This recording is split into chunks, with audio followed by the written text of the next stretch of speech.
सध्याच्या राजकीय परिस्थितीवरती चर्चा करत असताना अगदी जे समतोल आहेत, किमान विवेकी विचार करू शकतात, सारासार ज्यांना विचारशक्ती साबूत आहे, ज्यांची विवेक बुद्धी, तेही असं म्हणतात की सत्ताधाऱ्यांना माज येऊ नये म्हणून किमान विरोधी पक्ष आवश्यक आहे. म्हणजे ह्याच्यातली हसायची गोष्ट ही आहे की असं बोलणारे हे विसरतात की भारतातल्या पहिल्या 5 निवडणुका कशा झालेल्या होत्या. म्हणजे कोणाला आता असं वाटतं नाही की भाजपचे 303 खासदार निवडून आलेले आहेत. भाजप एक राक्षसी महत्वाकांक्षा असलेला पक्ष आहे. मोदी अमित शहा कसे हुकुमशाह आहेत आणि अघोषित आणीबाणी कशी आहे. म्हणजे 543 खासदार संख्या असलेल्या लोकसभेमध्ये 303 खासदार एखाद्या पक्षाचे निवडून आले. उरलेले 240 म्हणजे ही संख्या कमी नाही आहे. म्हणजे जवळजवळ अर्धी ही संख्या ही इतर पक्षाचे आहेत. भले त्यांच्याशी युती करणारे 5-25 म्हणजे खासदार जे काही पक्षांचे आहेत ते सोडून बाकीचे प्रत्यक्ष म्हणजे तसं मोजलं तर 200ची संख्या अशी आहे की जे तशा अर्थाने भाजपचे कट्टर विरोधक आहेत. असं आजचं चित्र असताना सुद्धा या तथाकथित विरोधी आघाडीचं समर्थन करणारे काही म्हणजे त्यांचे अंधभक्त नसलेले मी मान्य करतो समजा त्यांचे, पण त्यांचा असा एक भ्रम या सगळ्यांनी तयार करून दिलेला आहे की सक्षम असा विरोधी पक्ष पाहिजे.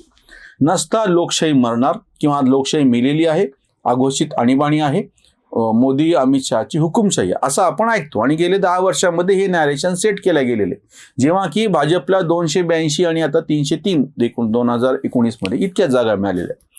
मी तुमच्या पुढे साधी आकडेवारी ठेवतो, फार काही तर्क मांडायचा नाही, काही नाही. आणि हे यासाठी की आता इंडिया आघाडीमध्ये जेव्हा फाटाफूट झाली, समाजवादी पक्ष वेगळा लढतो आहे मध्य प्रदेशच्या जागांवरून आणि त्याच्यावरून ज्या काही चर्चा सुरू झाल्या त्याच्यामध्ये ज्यांची किमान बुद्धी विवेक बुद्धी शाबूत आहे त्यांना असं वाटायला लागलं की नाही दुःख त्यांना काय झालं की विरोधी पक्षामध्ये अशी फाटाफूट झाली तर सत्ताधारी माजतात. पहिली निवडणूक झाली 1952ला जवाहरलाल नेहरूंच्या नेतृत्वाखाली. महात्मा गांधीचं निधन झालेलं होतं, हत्या झालेली होती आणि वल्लभभाई पटेलांचं निधन झालं होतं. काँग्रेसचे सगळ्यात मोठे नेते म्हणजे पंतप्रधान नेहरूच होते. तेव्हा लोकसभेच्या जागा होत्या 489 जागांसाठी निवडणुका झाल्या आणि काँग्रेसला 1-2 नाही 364 जागा मिळालेल्या आहेत. आणि ज्यांना आज वाटतं की विरोधी पक्ष नाही लोकशाही मेली म्हणून जे छाती पडवतात त्यांनी हे आकडे बघा डोळे उघडून. सगळ्यात मोठा पक्ष नंबर 2चा होता भारतीय कम्युनिस्ट पक्ष. श्रीपाद अमृत डांगे ज्याचे नेते होते आणि त्यांचे निवडून आलेले खासदारांची संख्या होती 16. 364 ज्याचे खासदार निवडून आले त्या पक्षाच्या नंतर दुसरा पक्ष होता फक्त 16 खासदारांचा. आणि समाजवादी पक्ष जो होता जयप्रकाश नारायणच्या नेतृत्वाखालचा त्याच्या जागा होत्या फक्त 12. एकही लेख तुम्हाला 1952चा असा आढळतो का की लोकशाही मेली आहे कारण की सक्षम असा विरोधी पक्ष नाही. आज जे असं म्हणतात 200च्या जवळपास खासदार असताना सुद्धा 20-25 खासदार तटस्थ असल्याचा आव आणून भाजपला मदत करतात असा आरोप करतात ते आपण बाजूला ठेवूयात. 200च्या जवळपास खासदार ज्यांच्या ताब्यामध्ये आहेत तेही असं म्हणतात लोकशाही मेली की जेव्हा 489 पैकी 364 खासदार काँग्रेसचे निवडून आलेले होते आणि त्यांच्या नंतरचा सगळ्यात मोठा पक्ष भारतीय कम्युनिस्ट पक्ष त्याचे फक्त 16 खासदार होते. आता 1957ची दुसरी निवडणूक. कोणाला असं वाटलं की एक निवडणूक घेऊन तुम्ही काय बोलता. 57ची निवडणूक नेहरूंच्याच नेतृत्वाखाली झाली. आधीचे जे काही खासदार होते काँग्रेसचे त्याच्यामध्ये आता भर पडली आणि आता काँग्रेसचे खासदार निवडून आले 371. लोकसभेच्या जागाही वाढल्या होत्या, 505 जागा झालेल्या होत्या. 371 खासदार काँग्रेसचे निवडून आले. एकही जण असं म्हणलं नाही की लोकशाही मेली आहे कारण की नंबर 2चा पक्ष पुन्हा भारतीय कम्युनिस्ट पक्ष होता आणि त्यांचे खासदार होते 27. अजय घोष त्यांचे नेते होते. बघा म्हणजे कसं नॅरेशन सेट केलं जातं आणि ज्यांची किमान विचार करण्याची शक्ती त्यांचं पण विवेक बुद्धी कशी ढासळली जाते त्याचे हे पुरावे. पहिल्या ह्याच्यामध्ये विरोधी पक्ष जो काही होता त्याचे खासदार होते फक्त 16, सगळ्यात मोठा विरोधी पक्ष. दुसऱ्या लोकसभेमध्ये सगळ्यात मोठा विरोधी पक्ष होता त्याचे खासदार होते 27. आता तिसरी निवडणूक 1952ची नेहरूंच्याच नेतृत्वाखाली झालेली आहे. काँग्रेसचे एकूण 361 खासदार निवडून आलेले. 71वरून 61 म्हणजे 10 खासदार फक्त कमी झाले. भारतीय कम्युनिस्ट पक्ष श्रीपाद अमृत डांगे त्याचे नेते त्यांचे वाढून किती वाढले ते 29 झालेले आहेत. तरीही कोणाला असं वाटलं नाही की लोकशाही मेलेली आहे म्हणून. म्हणजे या पहिल्या 3 निवडणुका जवाहरलाल नेहरूंच्या नेतृत्वाखाली झाल्या. काँग्रेसचं आता ज्याला म्हणतात तसं पाशवी बहुमत तेव्हा होतं, तरीही कोणाला असं वाटलं नाही की लोकशाही मेलेली आहे म्हणून.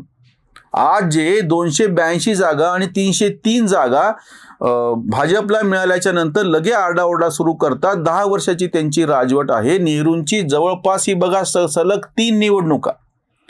64ला नेहरू गेले, म्हणजे 12 वर्ष नेहरू, आधीचं तर सोडून द्या, प्रांतिक सरकार म्हणून सत्तेवरती होते ते. निवडून आलेला कालखंड जो आहे 52 ते 64, 12 वर्ष नेहरू पंतप्रधान होते. त्यांच्या पाठीशी ह्यांच्या म्हणण्याप्रमाणे पाशवी बहुमत होतं, पण तरीही तेव्हा लोकशाही मेली नाही. म्हणजे हे पुरोगाम्यांची पद्धत कशी आहे बघा, की जेव्हा हीच सगळे आकडे काँग्रेसच्या बाजूनं असतात, नेहरूंच्या बाजूनं असतात, तेव्हा ते लोकशाही कशी जिवंत आहे, नेहरूंनी सगळ्या संस्थांची पायाभरणी कशी केली, नेहरूच कसे या याच्या महत्त्वाचा घटक हे सांगतात, की जेव्हा की संसदेमध्ये संख्येच्या दृष्टीनं विरोधी पक्ष नगण्य होता. आता पुढची निवडणूक 1967ची निवडणूक. इंदिरा गांधी पंतप्रधान होत्या, नेहरू गेले, शास्त्रींचं निधन झालं आणि काँग्रेसच्या विरोधामध्ये सगळ्यांनी एकत्र येऊन, ज्याला आज इंडिया आघाडी आपण म्हणतो ना भाजपच्या विरोधात, तसं तेव्हा तथाकथित काँग्रेसमध्ये फूट पडणे, अस्वस्थता, फूट नंतर हे झाले, हे सगळं होऊन सुद्धा 1967च्या इंदिरा गांधींच्या नेतृत्वाखालच्या काँग्रेसला 283 खासदार प्राप्त झालेले होते. 523ची लोकसभा होती तेव्हाची. म्हणजे त्यांना स्वतःचं काठावरचा का असेना पण स्पष्ट बहुमत मिळालं होतं. आता स्वाभाविकपणे कोणाला असं वाटेल की विरोधामध्ये कोण आहे. स्वतंत्र पक्ष सी राजगोपालचारी ज्याचे नेते होते तमिळनाडूमधले चक्रवर्ती राजगोपालचारी, यांच्या स्वतंत्र पक्षाला इतकं करूनही फक्त 44 जागा मिळालेल्या होत्या.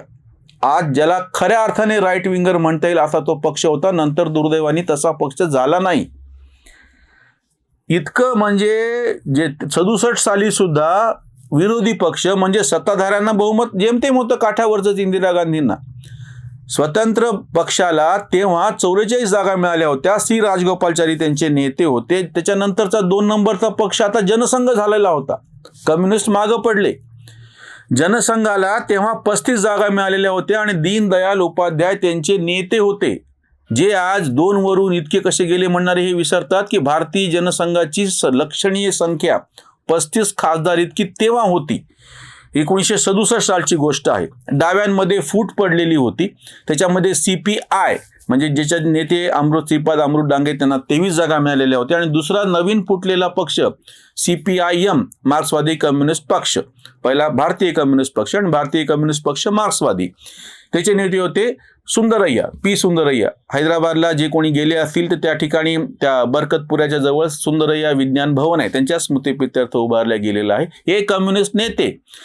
डाव्यांमध्ये फूट पडल्याच्या नंतर त्याच्यातला जो दुसरा नवा जो पक्ष स्थापन झालेला होता CPIM, त्याचे नेते, त्यांना निवडून आलेले खासदार होते 12. आणि ज्या शेवटच्या निवडणुकीचा मी उल्लेख करतो 1971, नंतर मग पुढे आणीबाणी आणि मग तो स्वतंत्र प्रकरण आहे. पण जेव्हा त्याच्या आणीबाणीच्या पूर्वीचं सगळं सांगतोय मी, 71ला काँग्रेसमध्ये फूट पडली, इंडिकेट आणि सिंडिकेट असं सगळं झाल्याच्या नंतर इंदिरा गांधींनी लोकसभा बरखास्त केली. मध्यावधी निवडणुका पहिल्यांदा झाल्या. मध्यावधी म्हणजे ठरलेल्या कालावधीपेक्षा कमी. एरवी 5 वर्ष पूर्ण झाले म्हणजे सर्वसामान्य सार्वत्रिक निवडणुका, ज्या 52ला झाल्या, 57ला झाल्या, 61ला झाल्या, 67ला झाल्या, बरोबर 5-5 वर्षांनी झाल्या. ही सगळी फुटाफूट, त्याच्यानंतर डाव्यांचा जोर, त्याच्यानंतर जनसंघाचे निवडून आलेले उमेदवार, या सगळ्यातून आणि बांगलादेशाचं जिंकलेलं युद्ध, या सगळ्याची पार्श्वभूमी लक्षात घेता इंदिरा गांधींनी 71ला मध्यावधी निवडणुका जाहीर केल्या. 518 पैकी त्यांना 352 खासदार निवडून आणता आले इंदिरा काँग्रेसला. त्याच्यानंतर नंबर 2चा पक्ष त्यावेळेस झाला होता CPI, त्यांचे 25 होते. CPIMचे 23 होते. जनसंघाचे 22 होते.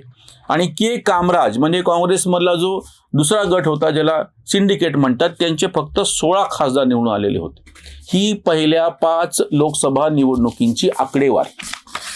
मला सांगा, ह्या सगळ्या कालखंडामध्ये नंतर काय झालं देशामध्ये? जयप्रकाश नारायण नेतृत्वाच्या खाली सगळं आंदोलन उभं राहिलं. इंदिरा गांधींनी आणीबाणी लागू केली, यांना जेलमध्ये टाकले. ही 71च्या नंतरची गोष्ट आहे. 71 पर्यंत निवडणुकींच्या आकड्यामध्ये लोकसभेमध्ये ज्याची दखल घ्यावी असा एकही विरोधी पक्ष नाही. या संपूर्ण 5 वर्षाच्या कालखंडामध्ये सगळ्यात मोठा विरोधी पक्ष संख्येनं निवडून आलेला होता सी राजगोपालचारींचा स्वतंत्र पक्ष. त्याच्यात 44 जागा निवडून आलेल्या होत्या फक्त. तरीही या सगळ्या कालखंडामध्ये कोणीही छाती पिटली नाही की लोकशाही मेली म्हणून. नेहरूंवरती कितीही आरोप केला तरी कोणी असा नाही आरोप केला की नेहरू हे हुकुमशाह आहेत, हिटलर आहेत, मुसोलिनी आहेत. इंदिरा गांधींवरती टीका नंतर झाली, पण 71 पर्यंत इंदिरा गांधींवरती कोणी अशी टीका केलेली नव्हती की त्या हिटलर आहेत म्हणून. उलट राम मनोहर लोहिया इंदिरा गांधीला गुंगी गुडिया म्हणायचे आणि 69च्या त्यांनी सगळ्या विरोधी पक्षांचं कडबोळ, ज्याला आता इंडिया आघाडी म्हणतो ना, तसं केलं होतं. त्या संयुक्त विधायक दलाला 9 राज्यांमध्ये आपली सरकार स्थापन करता आलेली होती, पण लोकसभेमध्ये काहीही प्रभाव दाखवता आलेला नव्हता. जे लोकांना आज असं वाटतंय की 200 इतकी बळकट संख्या, इतका तर संख्येनं मोठा विरोधी पक्ष फार कमी वेळा होता. म्हणजे आणीबाणीच्या काळात सुद्धा नंतर झालेल्या निवडणुकीमध्ये 150पेक्षा जास्त खासदार विरोधी पक्ष म्हणून काँग्रेसचे निवडून आलेले होते एका पक्षाचे. म्हणजे ती एकच अशी घटना आहे. नंतर स्वतः भारतीय जनता पक्ष 100पेक्षा जास्त खासदारांची संख्या असताना जेव्हा विरोधी पक्षात बसलेला होता, म्हणजे असे 2च पक्ष आहेत की 100पेक्षा जास्त संख्या होती त्यांची आणि ते विरोधी पक्षात ठामपणे बसलेले होते. एक काँग्रेस स्वतः म्हणजे इंदिरा गांधींचा गट आणीबाणीच्या काळामध्ये, आणि नंतर 71च्या काळामध्ये म्हणजे PV नरसिंहराव जेव्हा पंतप्रधान झाले त्याच्यानंतर त्या काळामध्ये भाजप असा होता की ज्याचे 100पेक्षा जास्त खासदार निवडून आलेले आहेत. या सगळ्या कालखंडामध्ये कोणीही लोकशाही मेली म्हणून छाती बळून घेतलेली नव्हती. आज जे छाती बळून घेत आहेत आणि ते असं म्हणतायत की सत्ताधाऱ्यांना माज येऊ नये म्हणून विरोधी पक्ष बळकट पाहिजे, तर तो बळकट आहे, 200 इतक्या संख्येनं आहे. हे प्रभावीपणे काम करत नाहीयेत. यांचं नेतृत्व कुचकामी आणि बेजबाबदार आहे. आणि तरीही त्या नेतृत्वाला, गाढवाला हे घोडा का म्हणतायत, तर केवळ लोकशाहीची गरज आहे म्हणून. हा यांचा बौद्धिक भ्रम आहे. आम्हाला सांगायचं हे आहे की विरोधी पक्ष संख्येनं जर तुम्हाला पाहिजे असेल तर पहिल्या 5 निवडणुकांमध्ये कधीही संख्येनं विरोधी पक्ष बळकट नव्हता. तरीही लोकशाही मेलेली आहे, सत्ताधाऱ्यांना माज आलेला आहे असं कोणीही बोललेलं नाही. आजही हे लिहित नाहीत. हा यांचा बौद्धिक भ्रष्टाचार आहे. नेहरूंच्या काळामध्ये विरोधी पक्ष कधीही संख्येनं मोठा नव्हता, पण तरी तो प्रभावी होता. आणि आज संख्येनं मोठा असून सुद्धा विरोधी पक्ष गळे काढतो आहे, सत्ताधाऱ्यांना माज आलेला आहे. आणि त्यांचे समर्थन करणारे जेव्हा असं म्हणतात तो त्यांचा बौद्धिक भ्रष्टाचार आहे. इथेच थांबूयात. धन्यवाद.